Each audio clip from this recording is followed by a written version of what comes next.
I can't believe I'm standing up here today. I nearly wasn't going to stand up here today. 2 weeks ago, I told my mentor that I wanted to quit. Yeah, I could have been a quitter.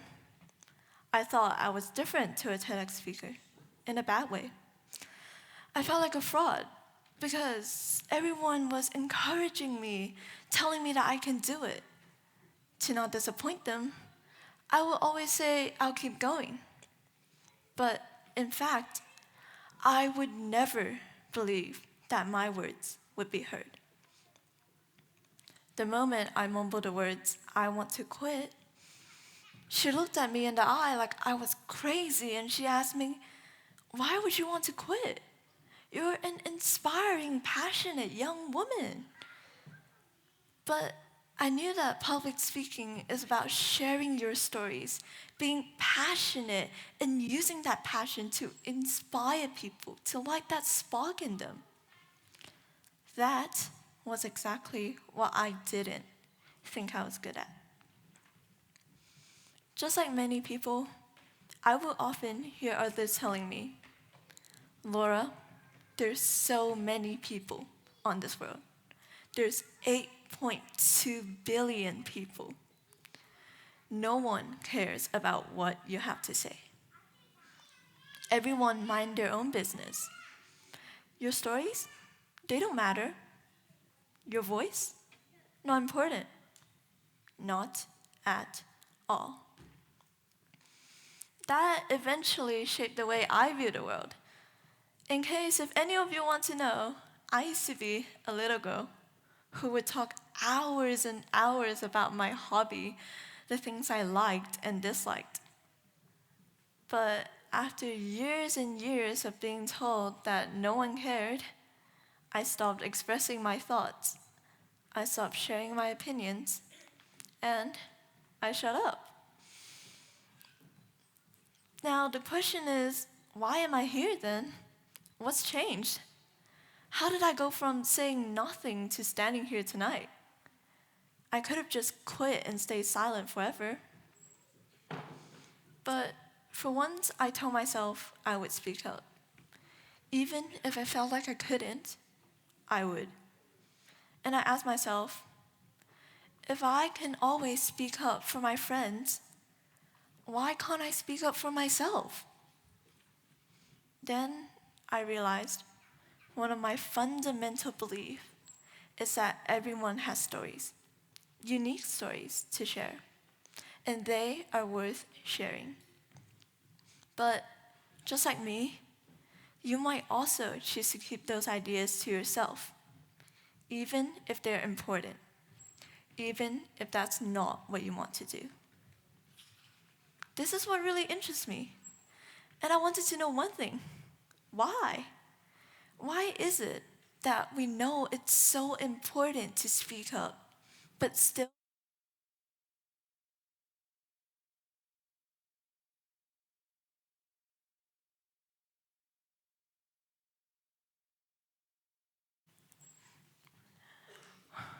why are we afraid? Why am I afraid? Well, I was afraid of speaking up. I thought if I spoke up and no one listened, I would look like a joke. Yeah, just those type of joke when my mic didn't work, which was really unexpected. I'm so sorry. And I am embarrassed. I know you're embarrassed. So yeah, that would make me look like a total joke. And obviously there's gonna be people laughing at me. I know that wouldn't feel great either. So I know a lot of people who are like me who is afraid to turning into that joke. So that's why they don't speak up.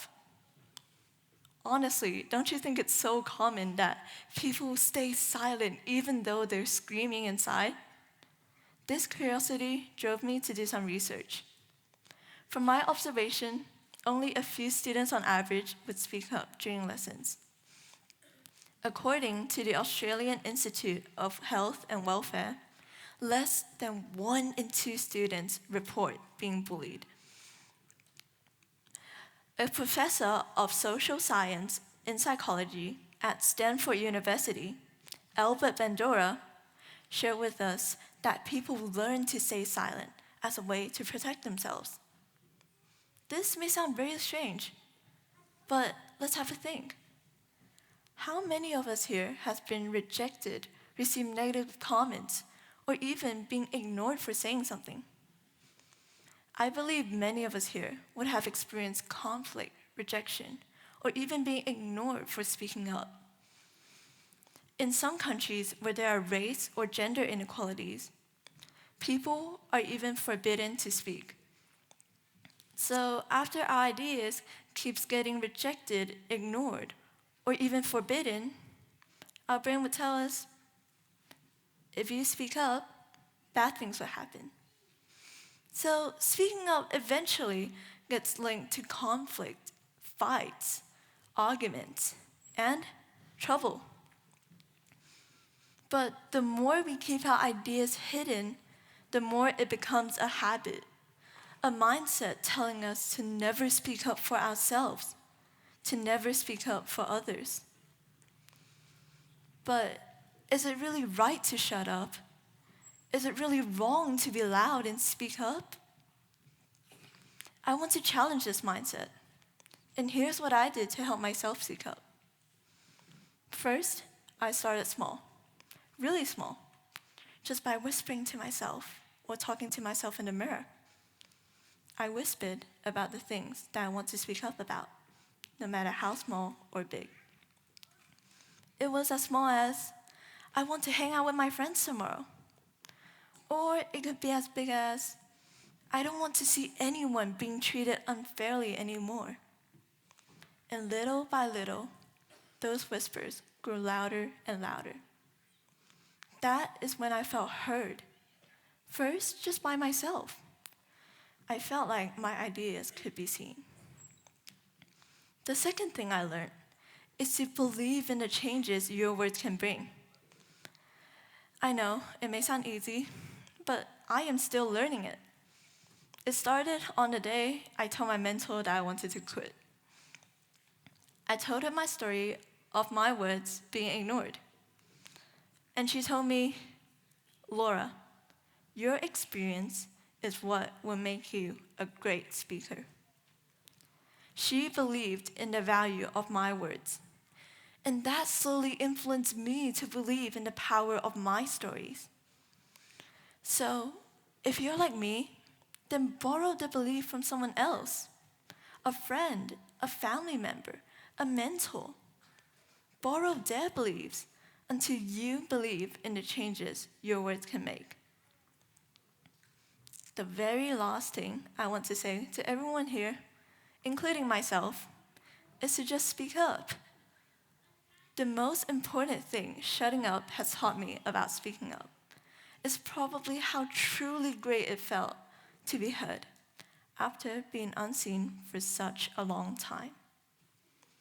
After this talk, I might never know what you're going to do with my words. Maybe nothing will change.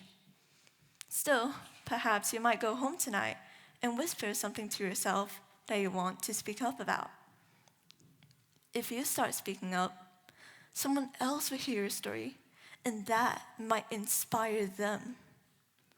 That's how the world improves with your voice. And today, I've chosen to use mine. Thank you.